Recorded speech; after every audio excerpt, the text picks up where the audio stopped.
In its latest report, the U.S. Central Bank said the economy has grown modestly from October to November. And on Wednesday, the U.S. Commerce Department also revised upward its GDP growth rate for the third quarter. Our Yoon Jung-min reports.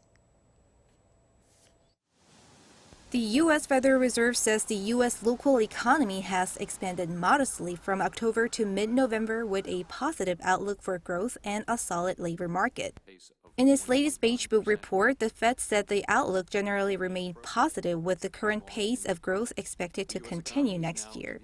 Despite a rather mixed bag for the manufacturing sector, the bank said the job market remained stable overall, citing relatively strong job gains in professional and technical services as well as in healthcare. It said, however, the ongoing trade spat between the U.S. and China has dragged down the growth, affecting manufacturers and business investment. On Wednesday, the U.S. Commerce Department revised upward the U.S. third quarter growth to 2.1% from the previous forecast of 1.9%. The revised GDP growth reflected more inventory accumulation and a less steep decline in business investment than expected.